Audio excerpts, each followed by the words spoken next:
Olsun. Səsim və görüntü var hal-hazırda. Tamam deyərsiniz, zəhmət olmasa.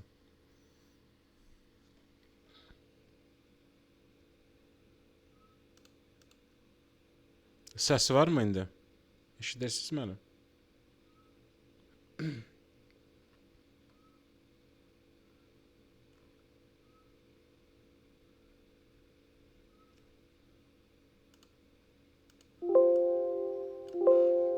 Eşidə bilmədim mən sizi. Mənim səsimi eşidirsiniz siz ümumiyyətlə, yoxsa? Salam mənim. Bəli, var, Salam. var. Aha, başlayaq. Görüntü də var hal-hazırda. Bəli, var. Deməli, bu günləri Osmanlı yeni dövrdə durğunluq, geriləmə və süqut olan hissələrə baxacağıq biz inşallah. Osmanlının geriləməsi necə başlayır və hansı problemlərdən başladı, nəyi edə bilmədi ki, başladı ümumiyyətlə. Osmanlının geriləməsi artıq hərbi cəhətdən və iqtisadi cəhətdən bir neçə həmlələr fikirləşmişdi ki, həmin həmlələri yerinə yetirə bilmədiyinə görə artıq bir növ rəqabətdə Avropaya uduzmağa başladı. Nələr idi bunlar? Bunlardan birincisi hərbi cəhətdən o idi ki, Volqa və Don çaylarının arasını birləşdirməli idi. Yəni bu çayları ümumiyyətlə öz tərkibində birləşdirilmə. Bura məsələn Şimali Qafqaz istiqaməti, Qaradənizin şimalı, bunlar hamısı aid idi. Rusun orada olması Osmanlının planlarını pozdu. Yəni bu şəkildə bunu etsəydi, bir növ belə desək, Osmanlılar Qaradənizi tamamilə öz daxili dənizlərinə çevirəcəkdilər bir növ. Bunu birinci bacarmadılar. Bu hərbi cəhətdən uduzmalarıdır. İkinci cəhətdən isə böyük coğrafi kəşflərə alternativ olaraq böyük coğrafi kəşfləri bildiyimiz kimi Avropa ölkələri Atlantik okeanı vasitəsilə şərqlə ticarət edirdilər. Və Osmanlı da Süveyş kanalına, belə deyim də, Süveyş kanalı düzdür hələ onda yox idi. Amma onu ilk düşünən əslində elə Osmanlılar idi. İstəyirdi ki, birbaşa Aralıq dənizini Hind okeanı ilə birləşdirsinlər. Bunu da icra edə bilmədilər. Bu cəhdləri də boşa getdi. Ona görə də artıq istər iqtisadi cəhətdə olsun, istər hərbi cəhətdə olsun, artıq geriləməyə başladılar. Geriləmənin müəyyən daxili və xarici səbəbləri görürük biz burada. Daxili səbəblər odur ki, mərkəzi hakimiyyət zəifləmişdi. Bunların hər birinə geniş şəkildə baxacağıq biz. Mərkəzi hakimiyyət zəifdir, xəzinədə pul yoxdur və bir də təhsil və ordu sistemində çöküş var. Yenə deyirəm, bunların hamısını bir-birində incələyəcəyik biz. Xarici səbəblər odur ki, qonşuları həm güclənmişdi və qonşuları da həmçinin bir neçə cəbhədə savaşırdı. Bunlar məsələn xüsusən 3 düşməni qeyd edə bilərik biz. Səfəvilər şərqdə, Avstriya qərbdə, Rusiya isə şimal istiqamətində Osmanlının bir növ baş ağrısı idi. Artıq və bunlarla davam edən müharibə bir dəfə olsa cəhənnəm, 2 dəfə olsa cəhənnəm. Yəni 10 illərlə davam edən bir savaşlar idi bunlar. Yorucu, xəzinəni tükədən, əhalini bezdirən, iqtisadiyyatı çökərdən bir müharibələr idi bunlar. İkinci xarici səbəb odur ki, Avropa yüksəlişdə idi. Yüksəlişdə olmasının səbəbi o idi ki, Avropa artıq böyük coğrafi kəşflər dövrünə qədəm qoymuşdu. Avropanın böyük coğrafi kəşflər dövrünə qədəm qoyması, yeni ərazilər, yeni xammal bazaları əldə etməsi onların daxilindəki istehsalı da gücləndirirdi. Avropa yeni ərazilər kəşf etmək üçün məcbur idi ki, orada hər sürprizə hazır olsun. Orada onun nə gözlədiyini Avropa bilmirdi. Bu duyum Avropada onların hər şeyə hazır olan bir ordu sistemini formalaşdırır. Yəni daha modern, daha müasir bir ordu sistemlərini formalaşdırırdı. Bax bu səbəblər artıq Osmanlını hələ durğunlaşdırır. Hələ geriləmə deyil bu. Stop eləyir, pauza eləyir, hələ olduğu yerdədir. Osmanlı məsələn burada şəkildə müəyyən bir məsciddə onun 2 hissəsi var. Soldakı qızıl dövr, sağdakı isə durğunluq dövrü və fərq var burada. Qızıl dövrdə nətərdir? Şahzadələr dustaq deyirlər. Şahzadələr, məsələn, müəyyən bir yaşa çatdısa, bunu gələcəkdə təbii ki, bunlardan hər hansı biri hökmdar olacaqdır. Və həmin şahzadəni göndərirdilər ki, filan vilayətləri, məsələn, sultanın 5 oğlu var. Hər oğlun bir vilayətə şahzadə kimi göndərirdi. Vali kimi göndərirdi. Bağışlayın.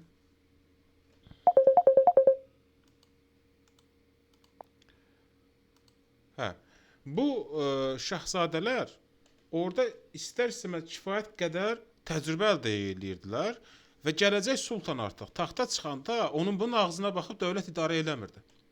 Özü öz başına müstəqil şəkildə dövləti idarə edirdi. Yəni saray əyanlarının kuklası olmurdu. Amma durğunluq dövründə, yəni bu bəhs etdiyimiz bu dövrdə, durğunluq dövründə isə sultanlar oğlanlarından o qədər ehtiyat edirlər ki, onları qəfəsdə saxlayır. Yəni bu bildiyimiz təbii ki qəfəs deyil, amma bir sarayın daxilindən kənara çıxmağa qoymurlar.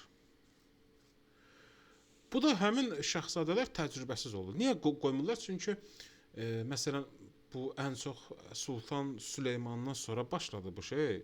Orada Mustafanın güya üsyana cəhd etməsi filan.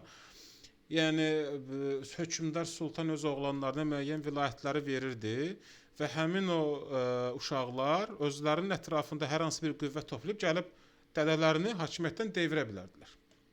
Belə bir ehtimala görə sultanlar onları saray daxilində, yəni bir növ desək, hər şeyə malik bir dustaq kimi saxlayırdı onları.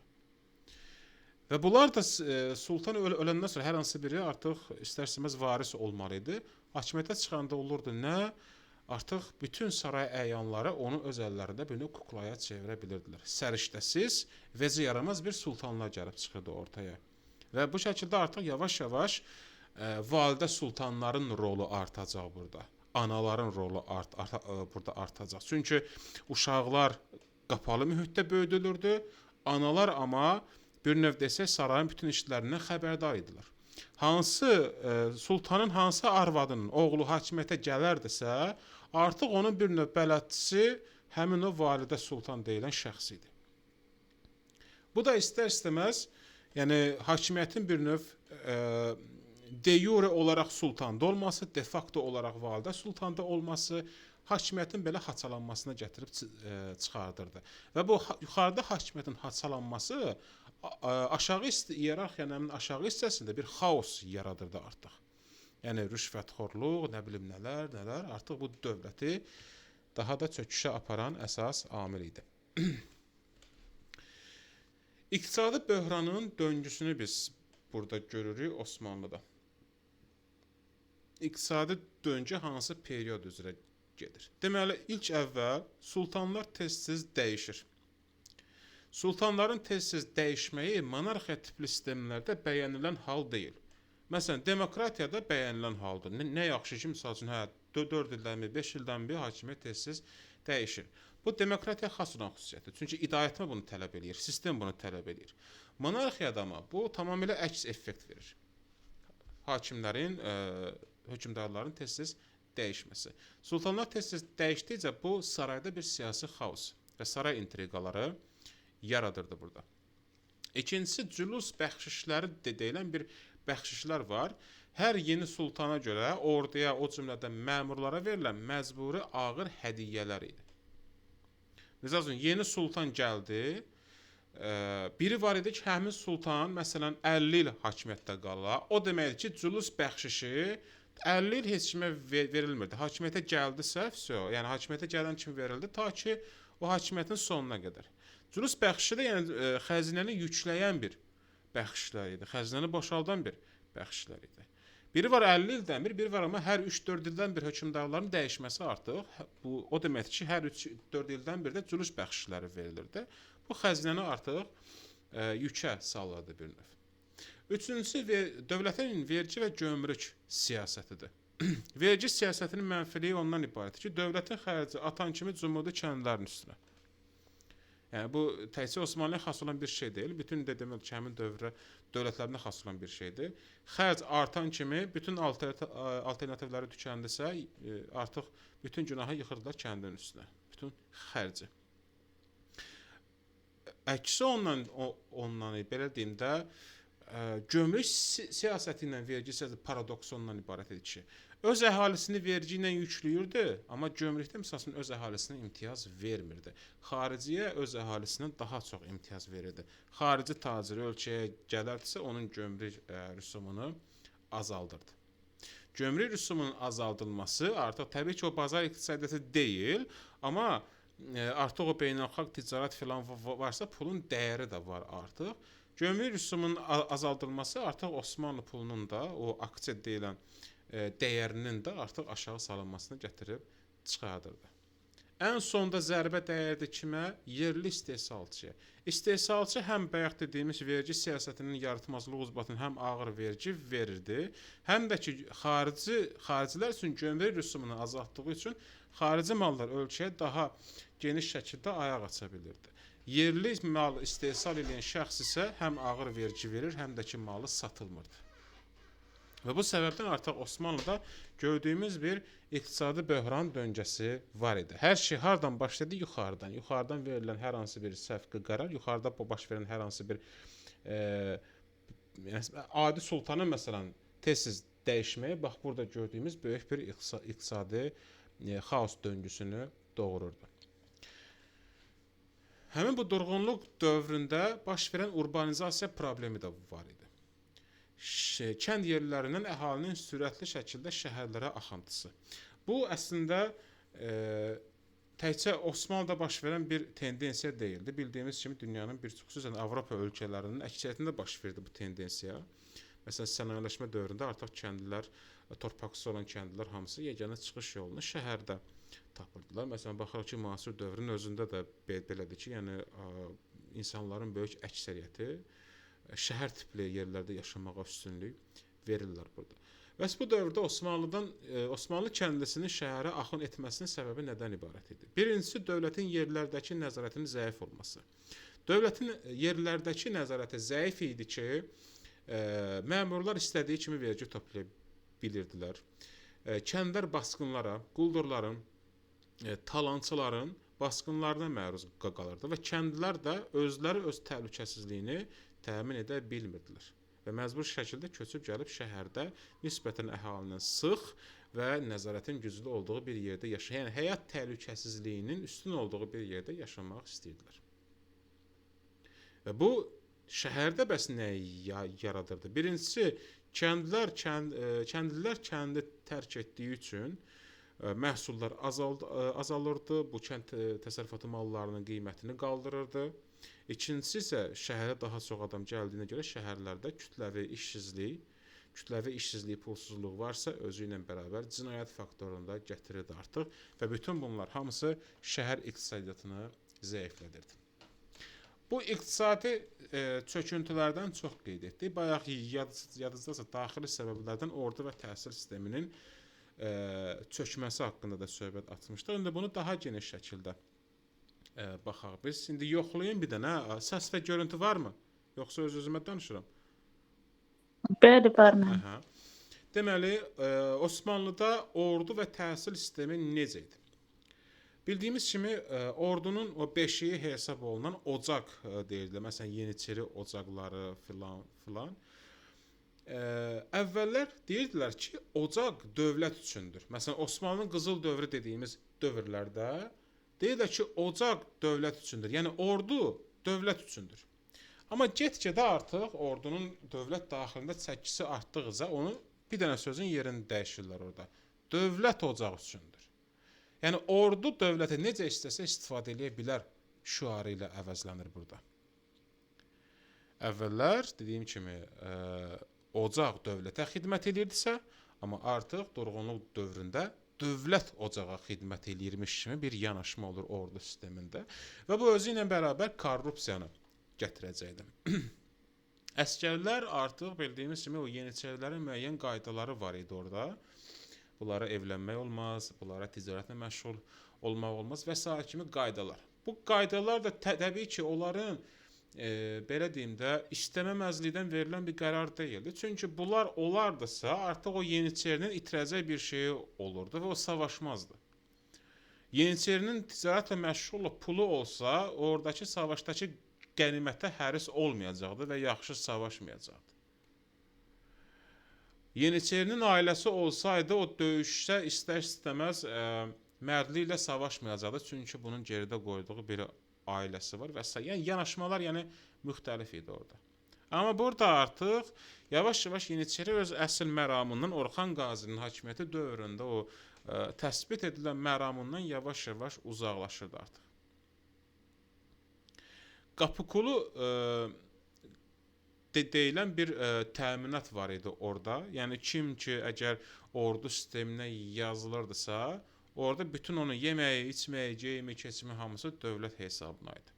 Və insanlar da artıq bunu işsiz, gücsüz insanlar da ac qalmayın, bari yatmağa yerim olsun, yeməyə yeməyim olsun düşüncəsi ilə gəlib yazılırdılar orduya.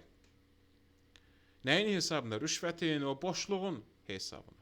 Və nəticədə artıq Osmanlı ordusu yaramazlardan ibarət bir ordu formalaşırdı artıq. Yəni hər yoldan keçən gəlib orduya yazıla bilirdi, o təminatdan faydalana bilirdi artıq. Təhsildə isə bərbadlıq hardadır? Alimin oğlu alimdir. Beşik alimliyi deyilən bir qavram var idi orada. Yəni tutalım ki, bir şəxsin atası alimdirsə, oğlu zırrama belə olsa, ona alim gözü ilə baxırdılar artıq. Maraqlanmırdılar, bunun oğlu təhsil alıbmı, bunun oğlu hansı biliyə, savada, bacarığa sahibdir. Əsas odur, bunun atası alim idi. Yəni, idarəçilikdə bacarıqlar insanların şəxsi keyfiyyətlərinə, şəxsi bacarıqlarına görə yox, irsi qiymət verilirdi onlara. İrsən keçdiyinə bir növ inanılırdı. İkinci nöqteyi nəzərdən təhsil müəssisələri problemi var burada. Bildiyimiz kimi Osmanlıda ən üstün olan təhsil müəssisəsi mədrəsə idi. Mədrəsədə isə dünyəvi biliklər yoxdur. Yəni dediyim kimi orada kimya tədris olunan, nə bilim digər daha ciddi dünyəvi elmlər tədris olunan bunlar yoxdur Osmanlıda. Dini elmlər, nə bilim bu kimi şeylər, bu da istər-istəməz Avropaya uduzmasına gətirib çıxaracaqdır.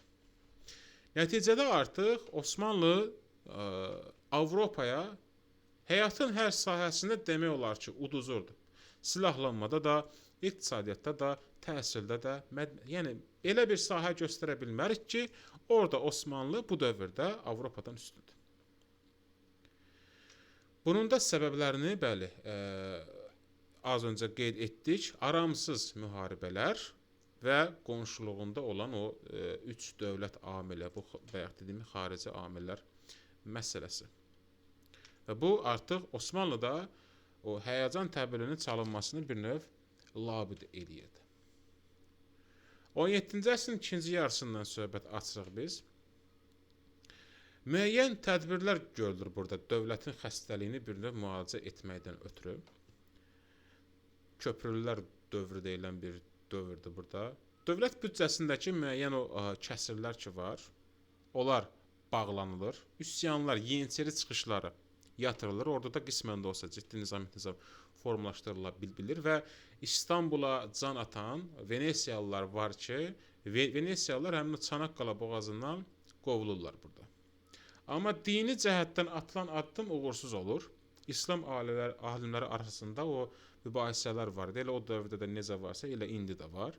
İslam alimlərinin din istiqamətində olan o ayrı, belə deyim, fikir ayrılıqları ki var, dövlət çox əlləşir ki, bunlara bir son qoysun. Çünki bunlara son qoyulsa, Səfəvi ilə bütün münaqişə bitir. Yəni Şiə, Sünni, bu kimi söhbətlər bitir artıq. Bütöv İslam modeli istəyirdi burada Osmanlı. Amma təbii ki, buna nail ola bilmir müəyyən şəxslərin mənafeyinə uyğun gəlmədiyinə görə. Həmin bu köprülü Mehmet Paşa bir neçə addım atacaq burada. Dövlətçi həm ideoloji cəhətdən bayaq dediyimiz amil, İslam alimləri arasında mübahisələr ki var, bunu istəyir. Amma tam buna nail ola bilməyəcək. Kəsirləri dediyi üsyanları da biz burada qeyd etdik. İndi bu bitir. 17-ci əsr bitir. 17-ci əsr 1699-cu il o müqəddəs birliyi ilə baş verən müharibə, sülh müqaviləsi. Əvvəllər adı qeyd olunurdu Karloviç. O müqavilə ilə bitəcək. İndi 1570-ə qədər olan dövrlə gəlin durğunluq dövrü 1570-1699 illərini müqayisə edək. İdarəetmədə olan fərq nədən ibarətdir? Qızıl dövrdə şahzadələr vilayət idarəçiliyi təcrübəsindən malikdirlər. Bayaq dediyimiz kimi qəfəsdə deyirlər. Durğunluq dövründə amma şahzadələr qəfəsdədirlər. Və oradan birdən çıxırdılar taxta, yəni dövlətin nə olduğunu bilməyən şəxslər idi artıq. Və düşürdülər kimin təsiri altına? Öz analarının, validə sultanların təsiri altına. Valide Sultan artıq onları idarə eləyirdi, janglyor kimi. İqtisadiyyatda qızıl dövrdə xəzinə zəngindir, Osmanlının valyutası güclüdür. Ölkədə xarici maldan daha çox daxili istehsala üstünlük verir. Durğunluq dövründə isə cülus xərcləri deyilən bir şey var. Çünki hər yeni gələn hökmdar cülus bəxşləri verir. Xəzinə boşalıb, vergilər artır, gömrük xaricilər üçün yüngülləşir, kəndlilər şəhərə köçürlər. Orduda isə bayaq dediyimiz o iki sözün yer dəyişməsi var burada. Qızıl dövrdə ocaq dövlət üçündür, durğunluq dövründə dövlət ocaq üçündür. Yer dəyişmə olur orada. Xarici siyasətdə isə qızıl dövrə qədər Osmanlı demək olar ki, genişləyə gəlir. Düzdür, bir-iki yerdə uğursuzluğu olur, amma dövlətin o gedişatına tam belə köklü təsir göstərə biləcək hər hansı bir uğursuzluğu yaşanmır qızıl dövrdə. Durğunluq dövründə amma 1699-cu il son nöqtə olur. 1699-cu ildə artıq demək olar ki, dövlət durğunluqdan çıxır və geriləməyə qədəm qoyur burada. 1699-cu il Karlovitsa müqaviləsi ilə dövlət Avstriya, Venesiya və Polşaya xeyli ərazi güzəştə getdi. Və bunun nəticəsində dövlət artıq geriləməyə qədəm qoydu. İndi keçirik 18-ci əsrə. Və burada indi dövlətin 3 əsrlik bir nərdivan sistemi var. 17-ci əsrdə istəyirlər ki, bərpa etsinlər bunu və bunu mühafizəkarlıqla bərpa etmək istəyirlər. Məsələn, köprülü islahatlarına baxaq. Köprülü islahatında heç bir yenilik, innovasiya yoxdur. Hamısı ancaq nədir? Köhnə qaydalarla möhkəmlənmədir. Yəni, xəzinə boşalıb doldur. Kəsri aradan qaldır. Yeniçeri üsyan qaldırır, ged vır başından üsyanı yatırdı. Daha fikirləşmir. Yeniçeri üsyan qaldırır, bəlkə mən yeniçeriləri ləğv eləyim, Avropa tipli bir ordu yaradan. Bu yoxdur. Yenilikçi düşüncə 17-ci əsr islahatlarında yoxdur. Ona görə də deyirik ki, bu 17-ci əsr islahatları bərpadır yalnız. Köhnə sistemə qayıdış və sərt nizam-intizamla dövləti zorla ayaqda saxlamaq cəhdləridir bu. 18-ci əsrdə isə biraz imitasiya var burada. Yəni, qərbi biraz baxıb bənzəməkmi deyim, yavaş-yavaş bənzəmək istəyirlər. Amma bir tərəfdən də çəkinirlər. Qərbdəki olan yenilikləri olduğu kimi gətirib ölkə daxilində tətbiq etməyə çəkinir. Ona görə biraz da səthidir burada. Qərbdə texnologiyanı izləyirlər, mədəniyyəti, onların hərbi uğurlarını, hərbi mühəndisliyini və bir növ ölkədəki din xadimlərin gözünə kül üfürməklə səthi formada ölkədə tətbiq etməyə başlayacaqlar. 19-cu əsrdə isə artıq ölkədəki din xadimlərinin rəyi, yeniçerilərin rəyi veclərinə deyil. Birbaşa radikal şəkildə yenilikçi islahatları tətbiq etmək istəyəcəklər. 3-cü Səlim, 1-ci Mahmud dövrü. Və burada artıq ölkəni sırf qərb tipli sistemdə qurmaq istəyəcəklər. Və bunların bir fikir versə, hər birinin altında fəlsəfi bir ideyası da var. 17-ci əsrdə məqsəd odur ki, keçmiş qüdrəti qayıtmaq, 18-ci əsrdə isə həmin o qüdrəti qaytarmaqdan ötürü Avropa alətlərindən istifadə etmək lazımdır. Amma köhnəni də azdan çoxdan qoruyub saxlamaq lazımdır. Yanaşması var. 19-cu əsrdə amma tamamilə köhnəni yıx, yenini qur. Köhnəni yıxmasan, yenini qura bilməzsən. Təfəkkürü var insanlarda. İbrahim Paşa islahatlarına gələcəyik indi biz. Lalə dövrü deyilən bir dövr. İbrahim Paşa sədr əzəmdir və o 1730-cu illərdə sultan olmuş 3-cü Əhmədin vəziri idi. İbrahim Paşa yəni dövlət üçün bir xeyli işlər gördü və müsbət mənada işlər gördü. Birincisi, onun innovasiyalar istiqamətində solda görürsünüz orada Avropa təcrübəsini öyrənmək üçün səfirliklərin açılması var burada. Səfirlərin fəali, səfirlik nə üçündür, nə işə yarayır? Yəni bundan kimi Osmanlıda səfirlik falan heç nə yoxdur. Bir dövlət, Osmanlı məsələn hansısa dövlətə öz sözünü demək istəyirsə, bir dənə çaparı olur, verir ona, elçi olur. O da nə bilim aylarla, günlərlə yol gedir, məktubu verib gəlir. Bu sistemdir yəni. Yəni öz ölkəndə səfir olar ki, sən gedib həmin səfirə, həmin ölkə ilə bağlı fikrini deyəsən.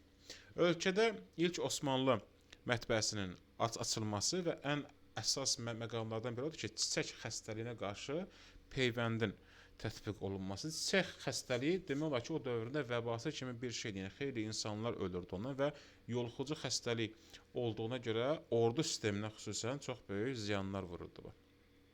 Və İstanbulda yanğından mühafizə dəstələri formalaşdırmışdı və həmin dövrdə inşa edilən memarlıq nümunələri Avropa memarlıq üslubunda inşa olunurdu. Baxıraq ki, hər şey əla, hər şey öz qaydasındadır. Amma bunların sonu yaxşı olmur. Sonunun yaxşı olmamasının həm bunlardan qaynaqlı, yəni bunların da günahı var idi, amma günahsız olduğu məqamlar da var. Bunların günahsız olduğu məqam hansıdır? Bunlar ölkəyə yenilik gətirdiyinə görə Yeniçerilər artıq özlərini heç kimə lazım olmayan bir toplum kimi görməyə başladılar. Yeniçerilər əsas. Yəni hər şey artıq Avropa nümunəsində qurulurdusa, Yeniçerilər artıq bütün imtiyazlarından məhrum olacaqdılar. Hamısı işsiz qalacaqdı filan.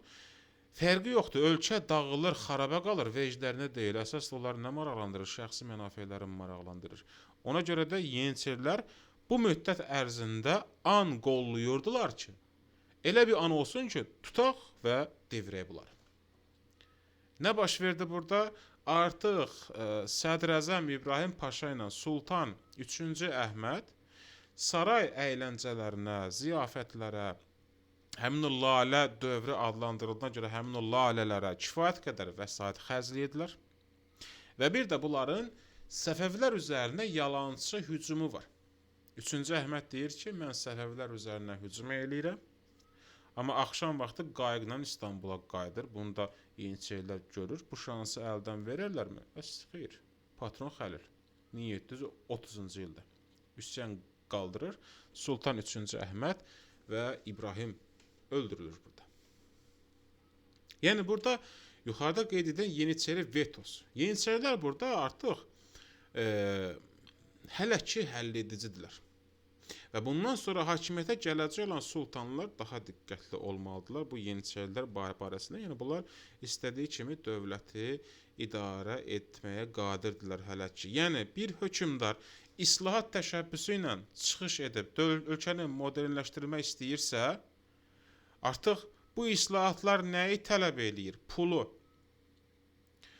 Pulu tələb etdiyinə görə Yeniçerilərin əlində bir kozer olur ki, ay sultan, bu dövlət ocaq üçündür. Bayaqki deyimə qayıdaq, həmin mühafizəkarlar deyir. Bu dövlət ocaq üçündür. Yəni bu dövlət ordu üçündür. Sən də bu dövlətin resurslarını kafirlərə bənzəmək üçün istifadə edirsən, belə loro dillə deyim. Sən bizim dövləti ora xərcləyə bilməzsən və s. və ilaxır. Həmin o xurafatçı din xadimləri ilə həmin o hərbiçilər, Yeniçerilər birləşirdilər, üsyan baş verirdi və onun sultanı və vəziri edam edildi. Bu şəkildə islahatı boğurdular. Yenə də öz bildiklərinə davam edirdilər. İndi gəldik 1-ci Mahmud. 1730-da 3-cü Əhməd öldü, yerinə gəldi 1-ci Mahmud. 1-ci Mahmudun hakimiyyəti dövründə adam ənənəni davam etdirmək istəyir. 1-ci Mahmud 3-cü Əhmədə baxanda qat-qat ağıllı insan idi. Patron Xəlilgil bunu gətirməyinə baxmayaraq, ilk əvvəl Patron Xəlilə şərait yaradır, arxayınlaşdırır, sonra aradan götürür onu. Bilir ki, yəni 3-cü Əhmədi bu adam aradan götürübsə, mənim də hər hansı bir yerdə büdrədiyimi görsə, deməli bu adam gücündən istifadə edir. Məni də aradan götürəcək, ona görə bunu təhlükəni saxlamaq lazım deyil. Bunu aradan götürür və yenidən həmin o modernləşmə xəttini davam etdirir. Nə edir burada? Yəni 1730-cu ilə qədər ay nə bilim lalə dövrü, bərbəzə, əyləncələr, bayramlar bunları son qoyur. Göstərişli olan, göstəriş naminə təşkil olunan tədbirlərə son qoyur 1-ci Mahmud. və keçir artıq orduda real işlər görmək. Yəni filan şey filan olacaq, bəhmən şey bəhmən olacaq tipli yox. Yəni 3-cü Əhməddəki kimi yox. Birbaşa əməli işi nə olur? Fransız mütəxəssis Bannevalı Osmanlı ordusuna təlimçi kimi gətirir. Və bu həmin o Banneval sonradan adlanır Qumbaraçı Əhməd Paşa. Və bu şəkildə Qumbaraçılar ocağını yaradır burada. Həmçinin bunun da fonunda ilk topçu məktəbini, o cümlədən həndəsə məktəbinin də əsasını qoyur burada. Bu islahatlar orduda hər hansı müsbət dəyişikliyə səbəb olurmu? Bəli, olur. Buna qədər dalbadal ölkə Avstriyaya məğlub ola gəlirdi və torpaqlarını itirə-itirə gəlirdi. Amma bu tədbirlərdən sonra məğlubiyyətlər dayandırıldı. İtirilmiş torpaqların müəyyən bir hissəsi geri qayıtdı. Bu oldu 1-ci Mahmud. İndi keçdik 3-cü, Sultan 3-cü Səlimə, Nizami Cədid deyə, dövrünü Nizami Cədid deyə adlandırdım. Nizami Cədid nədir? Yəni yeni qayda.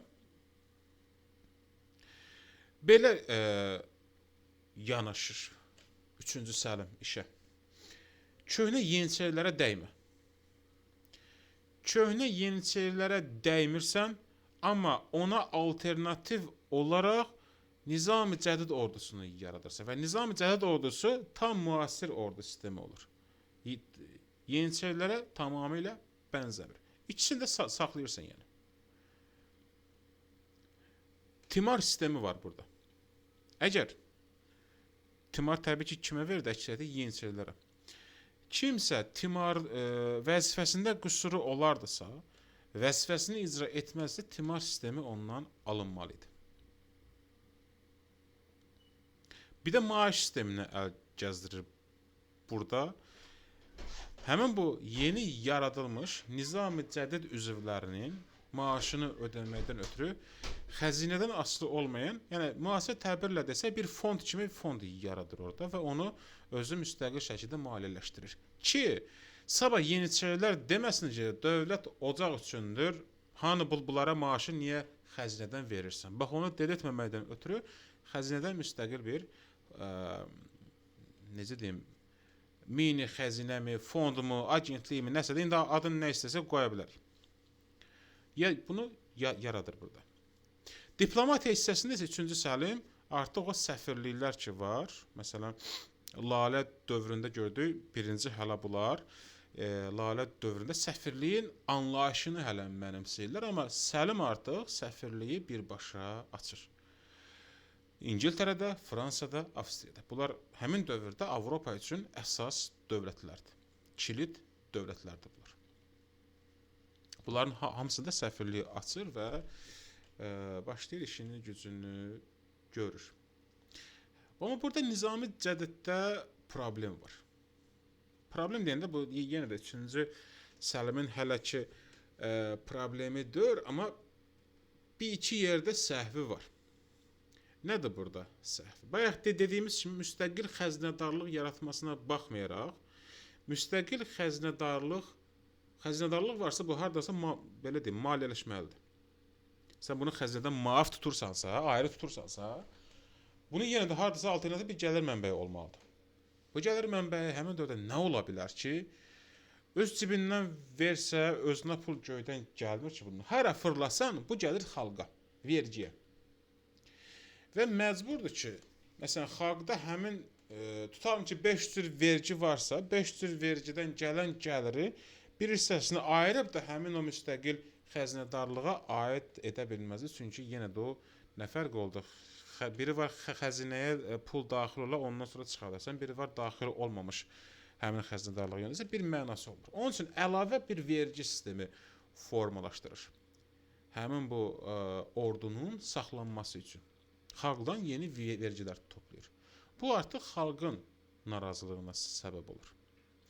İkincisi isə yeniçərilər artıq burada təşvişdədirlər. Yeniçərilər və yeniçərilərlə sarayda münasibətləri yaxşı olan kifayət qədər paşalar və əyanlar var burada. Onlar da sarayda baş verəcək olan bütün şeyin hamısını o Yeniçeri ağalarına çatdırır ki, sizin artıq sonunuz gəldi. Baxmayaraq ki, sizdə alternativ nizam cədidi yaratsa da yavaş-yavaş sizi ləğv edəcəklər filan filan. Yeniçerilər bu formada qızışdırırlar. Sultan Səlimin səhvi burada nədir ki, Sultan Səlim əslində ilk başda belə fikirləşirdi ki, mən birinci Yeniçeriləri hürkütməmək üçün birinci bu nizam cədidi yaradım mən. Ondan sonra artıq mənim nizam-ı cədidlə bir potensialım formalaşsın, ordum formalaşsın. Həmin ordunu arxama alıb rahatlıqla mən Yeniçeriləri ləğv edə bilim. Proses amma zaman aldı, vaxt aldı. Bu da Yeniçerilərin bir növ Səlimdən daha tez davranması ilə nəticələndi. Və bütün islahatlar dayandırıldı. Sultan Səlim hakimiyyətdən devrildi. Hakimiyyətə gəldi 2-ci Mahmud. 2-ci Mahmud artıq burada həm baxacaq 1-ci Mahmuda, həm baxacaq 3-cü Səlimə. Görəcək ki, məsələn, 1-ci Mahmud nə edir? 1-ci Mahmud ümumiyyətlə alternativ bir şey yaratmır orada, amma Yeniçerilərin də varlığını istəmir. Səlim isə Yeniçeriləri saxlayır və ona yeni alternativ yaradır. Görür ki, bunun ikisi də effekt vermirsə, deməli bunu kökündən ləğv eləmək lazımdır. Kökündən ləğv etməsə, bayaq dediyim 19-cu əsr radikal addım. Radikal addım məhz budur, 2-ci Mahmud. 1826-cı ildə atdığı ən böyük radikal addım oydu ki, Yeniçeri korpusunu top atəşi ilə məhv edir. Dayı bilmir, bunun içində kimsə vardı, öldü mü, qaldı mı? Birbaşa artıq Yeniçerilərə göz dağı verməkdən ötürü top atəşi ilə məhv edir. Bəs buna alternativ nə gətirir? 26-da ləğv etdin. Bəs ordunu nə ilə dolduracaqsan? Birbaşa vilayətlərdən əsgər yığım qaydası ilə və nizami ordu sisteminə keçirlər artıq. Və kimlər ki artıq hərbi xidmətlə, faktiki olaraq hərbi xidmətdə deyirlər, onların timar və ziyamət torpaqlarının hamısı geri qaytarılır. Bundan əvvəl bəs necə idi? Yeniçeri müstəsna ordudan təxris olurdu, amma torpaq onun əlindən alınmırdı. Dövlət ala bilmirdi. Amma indi artıq ordudasansa, sən timar və ziyamətin qala bilər. Orduda deyilsənsə, timar və ziyamət geri qaytarılmalıdır. Deməli, 2-ci Mahmud əsas maneələri ləğv etdi. İndi əsas o Yeniçerilər aradan qaldırılandan sonra artıq o innovativ islahatlarını tətbiq etməyə başlayır. Həmin o dövlətin bölünməsində olan müəyyən bölgülər ki var, nə bilim paşalıqlardır, nə bilim nədir, bunların hamısını ləğv edir və nazirlik sistemi ilə əvəzləyir burada. Timar sistemi tamamilə ləğv eləyir. Yəni kiməsə timar verilməyəcəkdir artıq burada. Nə veriləcəkdir? Xəzinədən maaş. Ən salamatı ilə buydu. Mədəni istiqamətdə isə geyimlə bağlı islahatlar aparılır. O fes ki var, fes bu dövrdən artıq taxılmağa başlandı. Yəni artıq o belə deyim, o şərqin geyimlərindən demək olar ki, imtina olunur və Avropa tipli daha statik bir geyim formasına keçirilir burada. Təhsildə də artıq düzdür, tam universitet olmasa da, universitet olma yolunda müəyyən addımlar atılır burada. İndi Tənzimat-ı Xeyriyyə 1839-1876-cı illərdə keçirilmiş bu islahatlarda ümumi şəkildə xarakterizə edək bunu. Birincisi oydu ki, dövlətin hüquq sistemi demək olar ki, Qərb standartlarına, Avropa standartlarına uyğunlaşdırıldı. Məhz buna görə, uyğunlaşdırılmaya görə buna burja xarakteri deyilə bilər. Yəni, innovativlik varsa, müasirlik varsa, buna artıq burja xarakteri kimi adlandırırıq. Məsələn, Azərbaycan tarixində də, məsələn, 40-cı il islahatlarını yox, amma 70-ci il islahatlarını biz burja xarakteri adlandırırıq. Bürokratiya hissəsində isə dövləti Avropa dövlət nümunəsində qurdu. Məsələn, nazirliklərlə əvəz etdi. dövlətdə xidmət edənlərin sayını artırdı. Məsələn, deyir ki, 18-ci əsrdə 1500 nəfər isə dövlət adamı, dövlət qulluqçusu, 19-cu əsrdə 10.000 nəfərə yaxın olmuşdu. Bu dövlət xadimlərinin sayının artması, həm də ki, iş yükünün azalması, isə hər kəsin öz işini daha mükəmməl görməsinə gətirib çıxardacaqdır. Amma burada belə bir ziddiyyət var. İndi ziddiyyət hissəsinə baxaq. Bu dövləti bürokratiyadan, əngəllərdən xilas etsə də, amma deyir ki, islahatçılar özləri daha sonra yavaş-yavaş özləri maneəyə çevrilməyə başlayacaqlar burada. İndi onu da növbəti slaytlarda inşallah baxacağıq biz. Yeni Osmanlılara gəlirik biz burada. Yeni Osmanlılar. 1865-ci ildə İstanbulda Yeni Osmanlı deyilən bir təşkilat qurulur burada. Tələbləri odur ki, konstitusiya və seçkili parlament olsun.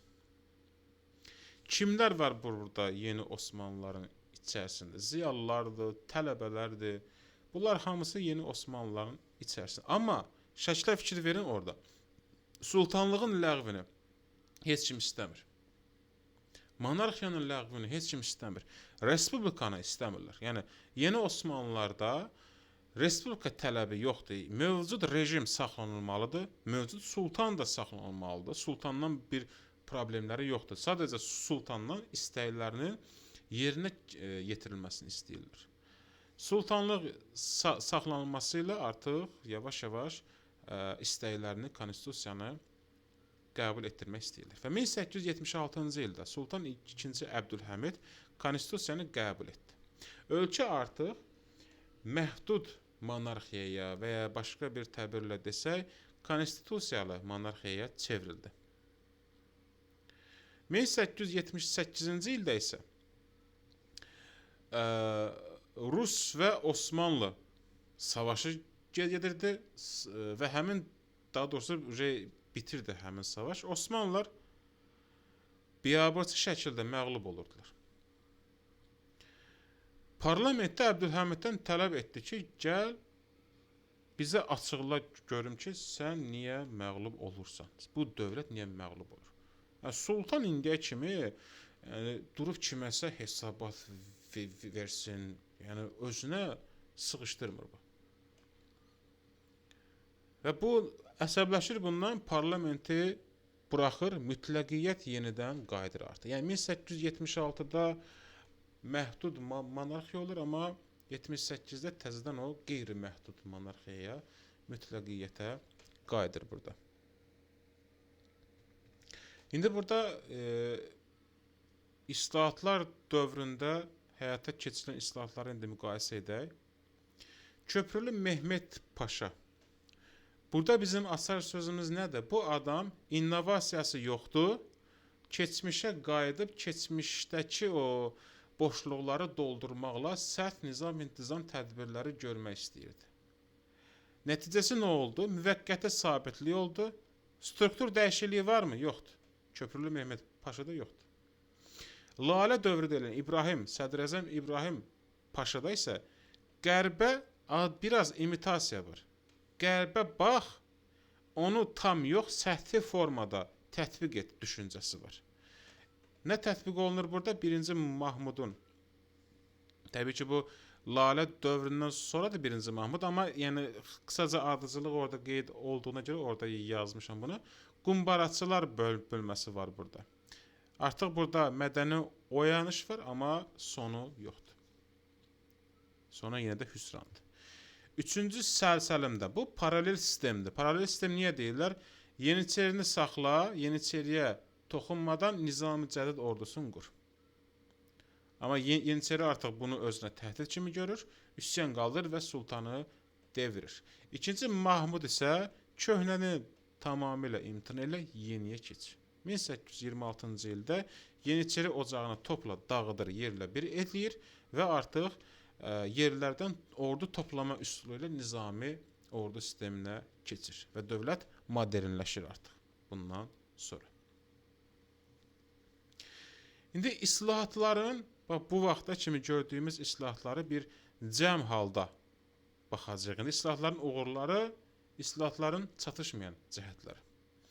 İslahatların birinci uğurlarından başlayaq. İndi nə qədər uğursuz cəhətləri olsa da, amma dövləti orta əsrlərdən çıxardıb yeni dövrə sala bilir. Və azdan çoxdan olsa da Avropa nümunəsində nələrsə ölkədə tətbiq oluna bilər. Təhsili olsun, səfirlikləri olsun, hərbi məktəbləri olsun, hərbi sistemi olsun, dövlətin idarə etməsi olsun, məsələn, bayaqki dediyimiz o nazirliklər məsələsi. Bunu tətbiq edə bilir. Məhdudiyyətləri isə nə idi burada? Məhdudiyyətlər o idi ki, yəni bir islahat mütərəqqidirsə, o zorla tətbiq edilməməlidir. O, yəni corab söküyü kimi çəkdikcə öz minvalında gəlməlidir. Amma Osmanlıda belə deyildi. Elə yuxarıdan zorla tətbiq edirdilər. İslahatların hər yeni gələn öz kafasına görə bir modellə gəlirdi. Yəni bir islahat modeli ilə çıxırdı ortaya. Hər islahatın həyata keçirilməsi də müəyyən qədər pul deməkdir. Bu da istərsəmiz xəzinəyə zərbə vururdu. Və artıq islahatlar yubanmışdı. İslahatlar ona görə yubanmışdı ki, Osmanlı Balkanlarda, Avropada ideoloji cəhətdən uduzmuşdu. Niyə uduzmuşdu? Osmanlı İslam ölkəsidir, Avropa Xristian ölkəsidir. Balkan Xristianı bir baxır, başını çöndərir, baxır Osmanlıya, görür ki, bunlar nə geridə qalıblar, müsəlmandılar. Bir başını çöndərir, baxır Qərbi Avropaya, görürlər buradan vurur, Amerikadan çıxır, Amerikadan vurur, Hindistandan çıxır. Biri baxır müsəlman, biri baxır Xristian. Və ondan sonra gəlib sən orada Balkana İslam belədir, elədir deyib ideoloji təbliğat apara bilməzsən sən, mümkün deyil. Ona görə də bu kimi uğursuzluqlar Osmanlının Balkanlarda, Avropadakı ideoloji təməlləri də sarsdı. Məsələn, indi baxsaq, indi geri çəkilib Balkanlara baxsaq biz, görərik ki, Balkanlar uzun müddət Osmanlının tərkibi altında olublar. Amma Avropada müsəlman olan neçə ölkə var? Kosova, Albaniya, Bosniya və Hersegovina. 3 dənə cəmi ölkə. Onlar da balaca cırtdan ölkələrdir. Üçü də müsəlman olmasına baxmayaraq türklərə nifrət eləyirlər amma.